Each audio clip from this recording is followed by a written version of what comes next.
So what I do each morning is I do a breathing pattern. It's an explosive breathing pattern that I learned in India, breathing your breath in and exploding it out, from the gut, out the nose.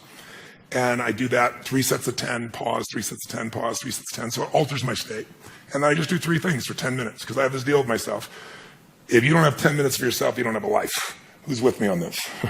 So I said, you know what? I don't need to have 20-minute, 30-minute, 40-minute meditations. I want 10 minutes, and I don't know if I need to meditate. I don't know if I'm going to meditate. To not think, I don't know too many people can do that. And I don't even know that I want to not frickin' think, So I thought what I want to do is I want to focus on the emotions that will cause me to be the better me. And the 2 emotions that most people are messed up by are anger and fear. And when you're grateful, you can't be angry. Try to be grateful and angry simultaneously. It'll never work. And you can't be fearful when you're grateful. So when I look at people, almost always they're reacting out of fear or they're reacting out of anger. It's some version of those 2. So gratitude to me is the antidote. So I spend 3 minutes, just 3 minutes, and I think of 3 things I'm grateful for, 3 people, 3 situations, but I step into it. I don't remember the roller coaster over there riding it. I put myself in the front seat going over the edge so I feel the moment. And I make sure one of the 3 things I'm grateful for is something really simple, like the wind on my face, or something beautiful like my child's smile.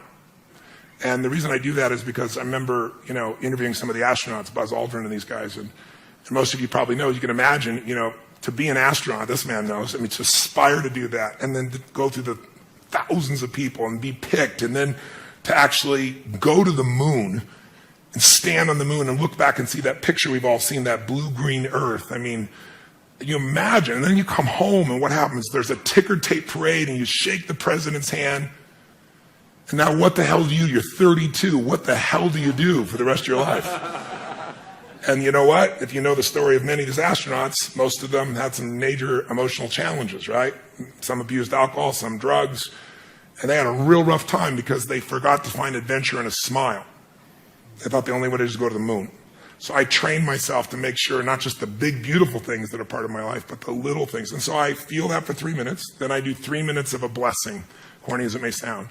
I imagine life, God, energy coming into my body, healing every muscle, every nerve in my body, strengthening everything as you strengthening the best of me, my passion, my love, my generosity, my creativity, my humor, my love.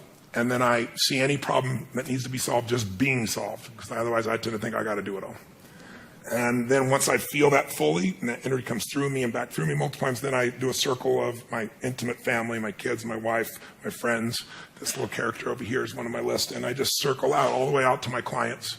And I send that same energy to them. And I imagine, as corny as it sounds, they're being healed. They're getting what they need energy-wise. They're having the life that they deserve and seeing it multiplied. So I do that for 3 minutes. And the last 3 minutes are my 3 to thrive. I think of 3 specific outcomes that matter to me. And I don't think about achieving them. I see, feel, and experience them as done, and I see the impact that it has. I see people's lives touched. I see the joy. I feel it as done, and I feel grateful. And it's 10 minutes, but honestly, it usually goes 15 or 20 because I'm having a damn good time. But awesome. By having a 10-minute walk, there's no excuse not to do it. And I do it every day, and I don't hope I'm going to feel good. And then what happens is, you're primed. You see things through a different set of filters. You make decisions through different filters. And also think of it, most people are wired for stress. They're wired for frustration. They're wired for feeling lonely. And they got a highway to pissed off and they've got dirt roads to happiness. So I decided I'm going to wire myself for happiness. I wasn't born that way. My view is I had to change the whole earth to be happy. Today, that's different for me. Now I can just wake up and be happy because I've wired myself in a different way, neurologically. And then I show other people how to do this as well.